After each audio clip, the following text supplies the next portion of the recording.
السلام علیکم۔ بسم اللہ الرحمن الرحیم۔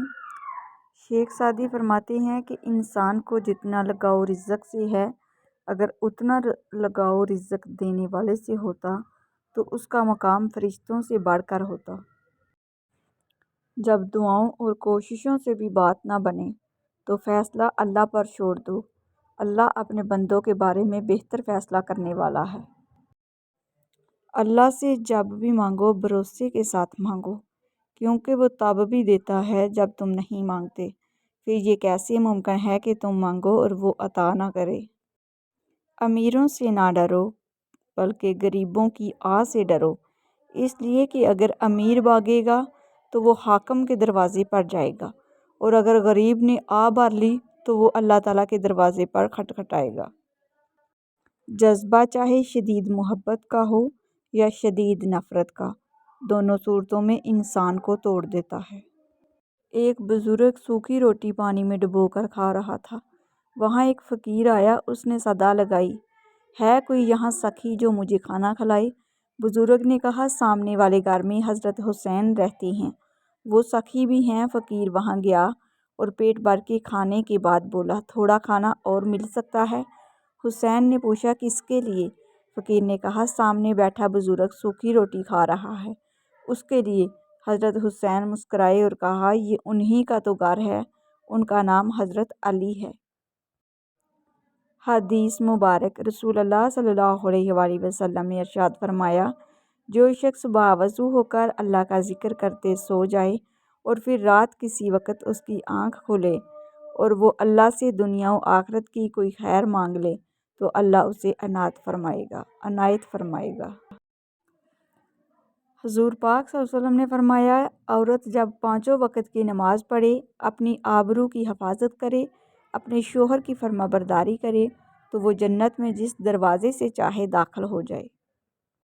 نبی صلی اللہ علیہ وسلم اور آپ کے خلفاء جب لشکروں کو کافروں کے خلاف جنگ کے لیے روانہ کرتے تو نصیحت فرماتے کہ کافروں کے بچوں کو نہ مارنا، ان کی خواتین کو کچھ نہ کہنا، ان کے بوڑھوں کو کچھ نہ کہنا، ان کے پھلدار درختوں کو نہ کاٹنا۔ اسلام تو اس قدر امن و سلامتی کا دین ہے کہ جنگ میں بھی کافروں کے بچوں کی حفاظت کرے۔ اور یہ کون ظالم درندے ہیں جو علم کے گہوارے میں مسلمانوں کے بچوں کو شہید کر رہے ہیں؟ ہمیشہ یہی سوچ رکھو کہ مجھے میرے اللہ نے بہت کچھ دیا ہے، اگر مجھے میرے اعمال کے مطابق ملتا تو میرے پاس کچھ نہ ہوتا۔ فرمان حضرت علی، اس سے ضرور معافی مانگو جسے تم چاہتے ہو، اس سے مت چھوڑو جو تمہیں چاہتا ہے، اس سے کچھ نہ چھپاؤ جو تم پر اعتبار کرتا ہے۔ حدیث نبوی صلی اللہ علیہ وآلہ وسلم۔ جوان کا توبہ کرنا۔ حضرت محمد صلی اللہ علیہ وسلم نے فرمایا ہے، جب ایک جوان انسان توبہ کرتا ہے تو مشرق سے مغرب تک کے قبرستانوں میں سے 40 دن تک عذاب ہٹا لیا جاتا ہے۔ اور آپ صلی اللہ علیہ وسلم نے فرمایا، اللہ اس کے چہرے کو روشن کرے جو حدیث سن کر آگے پہنچائے۔ جو وقت دوسروں پر تنقید کرنے میں گزارتے ہیں وہی وقت خود کو سنوارنے میں گزاریں۔ کسی کو بدلنا اختیار میں نہیں، لیکن خود کو بدلنا آپ کے اختیار میں ہے۔ دنیا کو نہ بدلیں، خود کو بدلیں، سب بدل جائے گا۔ دلوں میں اترنے کے لیے سیڑھیوں کی نہیں بلکہ اچھے اخلاق کی ضرورت ہوتی ہے۔ حضرت محمد صلی اللہ علیہ وسلم سب سے بڑھ کر خوبصورت اور حسین تھے۔ حضرت علی رضی اللہ عنہ فرماتے ہیں کہ میں نے آپ جیسا نہ پہلے کبھی دیکھا اور نہ بعد میں۔ اللہ اکبر۔ 100 دوستوں سے بہتر وہ ایک دشمن ہے جو دل میں نفرت تو رکھتا ہے لیکن منافقت نہیں کرتا۔ سچ نمبر 1، ماں کے سوا کوئی وفادار نہیں۔ سچ نمبر 2، غریب کا کوئی دوست نہیں ہوتا۔ سچ نمبر 3، لوگ اچھی سیرت کو نہیں اچھی صورت کو دیکھتے ہیں۔ سچ نمبر 4، عزت صرف پیسے کی ہے، انسان کی نہیں۔ سچ نمبر 5، انسان جس شخص کے لیے دل سے مخلص ہو وہی شخص دکھ درد دیتا ہے۔ انسان کی پریشانی کی وجہ یہ ہے کہ انسان تقدیر سے بہت زیادہ اور وقت سے پہلے چاہتا ہے۔ سب سے برا وقت وہ ہے جب تمہارے غصے کے خوف سے تمہارے ماں باپ اپنی ضرورت اور نصیحت کرنا چھوڑ دیں۔ ایک مسجد کی دیوار پر لکھا ایک خوبصورت جملہ، اگر تم گناہوں سے تھک گئے ہو تو اندر آ جاؤ، خدا کی نعمت ابھی تمہارے انتظار میں نہیں تھکی۔ جو جسم رزق حرام پر پلے وہ کبھی بھی جنت کا حقدار نہ ہوگا۔ گناہ کرنے سے ہمیں اتنا نقصان نہیں پہنچتا جتنا کسی مسلمان بھائی کو ذلیل و خوار کرنے سے پہنچتا ہے۔ اپنا سر اونچا رکھو کہ تم کسی سے نہیں ڈرتے، لیکن اپنی نگاہیں نیچے رکھو تاکہ پتہ چلے کہ تم ایک باعزت گھرانے سے تعلق رکھتے ہو۔ سچ 3 مرحلوں سے گزرتا ہے۔ پہلے مرحلہ میں اس کا مذاق اڑایا جاتا ہے، دوسرے میں اس کی متشدد طریقے سے مخالفت کی جاتی ہے، اور تیسرے مرحلے میں اسے یوں تسلیم کر لیا جاتا ہے جیسے اس سچائی کو کبھی ثبوت کی ضرورت ہی نہیں تھی۔ بد کردار دوسروں کے کردار کو اور بے ایمان دوسروں کے ایمان کو ہمیشہ شک کی نگاہ سے دیکھتے ہیں۔ صبح اٹھ کر روزانہ سورۃ یاسین پڑھیں، سارا دن فرشتے آپ کی خود حفاظت کریں گے اور آپ کا ہر کام آسان ہو جائے گا۔ اگر دوستی تمہاری کمزوری ہے تو تم دنیا کے سب سے طاقتور انسان ہو۔ رزق کے پیچھے اپنا ایمان خراب مت کرو، کیونکہ رزق انسان کو ایسے تلاش کرتا ہے جیسے مرنے والے کو موت۔ زندگی میں 2 نصیحت پر عمل کرنا ہمیشہ کے لیے کامیاب ہو جاؤ گے۔ نماز مت چھوڑنا، زندگی کی ساری برکتیں اس میں ہیں۔ اپنی نظر کی حفاظت کرنا، گناہ کی بنیاد یہیں سے ہوتی ہے۔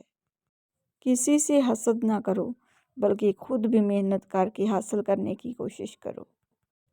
ہے کوئی ایسا جو اپنی ذات و صفات میں اپنی مثال آپ ہو، جو فتح کے بعد دشمن کے لیے معافی کا اعلان کرے، جو طاقت رکھنے کے باوجود بھی بدلہ نہ لے، جسے لہو لہان کیا جائے اور وہ بدلے میں دعا دے، جو عمر بھر برائی کا بدلہ بھلائی سے دے، جسے آپ کے جانی دشمن بھی صادق اور امین کہیں، جو بادشاہ ہو کے بھی 3 دن تک جس کے گھر چولہا نہ جلے، جو مالک ہو کے بھی غلام کو سواری پہ بٹھائے اور خود پیدل چلے، جو پاک اور معصوم ہو پھر بھی رات رات بھر رب کی حمد و ثنا کرے۔ بے حساب درود و سلام حضرت محمد صلی اللہ علیہ وسلم پہ جو اپنی مثال آپ ہیں۔ حضرت علی نے فرمایا، زندگی کے 3 سنہری اصول ہمیشہ یاد رکھو۔ اس سے معافی ضرور مانگو جسے تم چاہتے ہو، اسے مت چھوڑو جو تمہیں چاہتا ہے، اس سے کچھ نہ چھپاؤ جو تم پہ اعتبار کرتا ہے۔ کسی انسان کی خوبی پہچانو اور اسے بیان کرو، لیکن اگر کسی کی خامی مل جائے تو یہاں تمہاری خوبی کا امتحان ہے۔ جب تمہاری جان کو خطرہ ہو تو صدقہ دے کر جان بچاؤ، اور جب تمہارے دین کو خطرہ ہو تو اپنی جان دے کر دین بچاؤ۔ کسی انسان کو دکھ دینا اتنا آسان ہے جتنا سمندر میں پتھر پھینکنا، مگر یہ کوئی نہیں جانتا کہ وہ پتھر کتنی گہرائی میں گیا ہے۔ رشتوں کی خوبصورتی ایک دوسرے کی بات کو برداشت کرنے میں ہے۔ بے عیب انسان تلاش کرو گے تو اکیلے رہ جاؤ گے۔ اللہ کے خوف سے گرنے والا آنسو بے شک چھوٹا کیوں نہ ہو، لیکن اس میں اتنی طاقت ہوتی ہے کہ وہ سمندر کے برابر گناہ مٹا دیتا ہے۔ حضور پاک صلی اللہ علیہ وسلم نے فرمایا، بد نصیب ہے وہ شخص جو والدین کی خدمت کر کے ان کی دعا نہیں لیتا اور لوگوں سے کہتا پھرتا ہے کہ میرے لیے دعا کرنا۔ بد نصیب ہے وہ شخص جو فجر کے وقت سویا رہتا ہے اور لوگوں سے تنگی رزق کا شکوہ کرتا ہے۔ بد نصیب ہے وہ شخص جو نماز عشاء نہیں پڑھتا اور دعاؤں میں پرسکون نیند تلاش کرتا ہے۔ بد نصیب ہے وہ شخص جس نے ماہ رمضان پایا اور اپنے رب کو راضی نہ کر سکا۔ اور آپ صلی اللہ علیہ وسلم نے یہ بھی فرمایا، جس نے میری ایک حدیث سنی اور دوسروں تک پہنچائی، قیامت کے روز اس کے لیے میری شفاعت واجب ہوگی۔ 6 جگہ ہنسنا 25 زنا کے برابر ہے۔ 1 قبرستان میں، 2 جنازے کے پیچھے، 3 علماء کی مجلس میں، 4 تلاوت قرآن پاک میں، 5 مسجد میں، 6 اذان کے ہوتے وقت۔ تمہارے نفس کی قیمت جنت ہے اور اسے جنت سے کم قیمت میں کبھی نہیں بیچنا۔ اگر کوئی شخص دوستی کا اہل نہ ملے تب بھی کسی نااہل سے دوستی مت کر۔ کمینوں کی دولت تمام مخلوق کے لیے مصیبت ہے۔ عقل مند وہ نہیں جس سے صرف اچھائی اور برائی کی پہچان ہو، بلکہ اصل عقل مند وہ ہے جو اچھائی کی پیروی کرے اور برائی سے اجتناب کرے۔ رسول اللہ صلی اللہ علیہ وآلہ وسلم نے فرمایا، تم میں سے مجھ کو وہ شخص بہت پیارا ہے جس کا اخلاق اچھا ہو۔ اس خاک کو معاف کر دے اے اللہ، اس خاک میں ملنے سے پہلے۔ لوگوں سے یاد نہ کرنے کا شکوہ مت کر، کیونکہ جو انسان اپنے رب کو بھول سکتا ہے وہ سب کو بھول سکتا ہے۔ نیک لوگوں کی صحبت سے ہمیشہ بھلائی ملتی ہے، کیونکہ ہوا پھولوں سے گزرتی ہے تو وہ بھی خوشبودار ہو جاتی ہے۔ دنیا میں وہ 2 چیز کبھی نہیں بکتی، ایک دوستی اور دوسرا پیار، اگر سچا ہو تو۔ یقین کے ساتھ سوتے رہنا شک کے ساتھ نماز پڑھنے سے بہتر ہے۔ آج کی بات، ایک جوکر نے لوگوں کو ایک لطیفہ سنایا تو سب لوگ بہت زیادہ ہنسے۔ اس نے وہی لطیفہ پھر سنایا تو کم لوگ ہنسے۔ تیسری بار اس نے وہی لطیفہ پھر سنایا تو کوئی بھی نہ ہنسا۔ تو پھر اس جوکر نے ایک بہت خوبصورت بات کہی، اگر تم لوگ ایک خوشی کو لے کر بار بار خوش نہیں ہو سکتے تو پھر ایک غم کو لے کر بار بار روتے کیوں ہو؟ سب سے بڑا عیب یہ ہے کہ تم کسی پر وہ عیب لگاؤ جو خود تم میں موجود ہو۔ غریبوں کی مدد کیا کرو، کیونکہ غریب ہو جانے میں دیر نہیں لگتی۔ انسان خود عظیم نہیں ہوتا، اس کا کردار عظیم ہوتا ہے۔ مردانگی کی بہترین سطح یہ ہے کہ مرد کی وجہ سے عورت کی آنکھ میں آنسو نہ آئے۔ نیک بننے کے لیے ایسے ہی کوشش کرو جیسے کوشش خوبصورت دکھنے کے لیے کرتے ہو۔ بس اللہ ہی بہترین محافظ ہے اور وہ سب مہربانوں سے بڑا مہربان ہے۔ حضرت محمد صلی اللہ علیہ وسلم نے فرمایا، آدمی اپنے اچھے اخلاق کی وجہ سے ان لوگوں کا مرتبہ پا لیتا ہے جو راتوں کو عبادت کرتے ہیں اور دن کو روزے رکھتے ہیں۔ جس نے پریشانی کو بیان کیا وہ ذلت پر راضی ہو گیا۔ برے دوستوں سے بچو، ایسا نہ ہو کہ وہ تمہارا تعارف بن جائیں۔ شک ایک ایسی بیماری ہے جو انسان کا سکون ختم کر دیتی ہے۔ گولڈن الفاظ، شرم کی کشش حسن سے زیادہ ہوتی ہے، رونا دل کو روشن کرتا ہے۔ ماں باپ کی خدمت دونوں جہان میں عظمت ہے۔ اولاد کے لیے ہر چیز گھر لاؤ، پہلے لڑکی کو دو پھر لڑکے کو۔ دنیا میں سب سے خطرناک غصہ جوانی کا ہے۔ کسی کا دل نہ دکھاؤ کیونکہ تم دل رکھتے ہو۔ گفتگو چاندنی ہے اور خاموشی سونا۔ کسی سے ملتے وقت مسکرا دینا صدقہ ہے۔ گناہ سے بچنا سب سے بڑی نیکی ہے۔ ہمیشہ سچ بولو تاکہ قسم کھانے کی ضرورت نہ پڑے۔ انجام کی خرابی ابتدا کی برائی سے ہوتی ہے، لہذا ابتدا کو اچھا بناؤ۔ قبر کے متعلق ایک اور واقعہ تقریباً 25 سال پہلے کی بات ہے کہ ایک عورت کا پاکستان میں انتقال ہوا۔ اس کا جنازہ قبر میں لایا گیا۔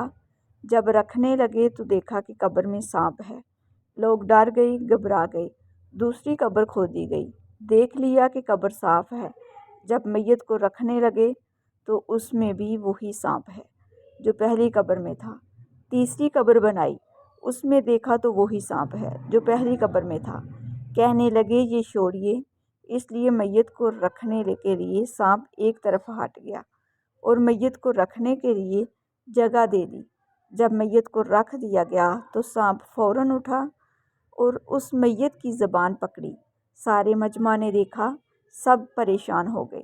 اس کا شوہر بھی موجود تھا۔ اس سے پوچھا کیا بات ہے؟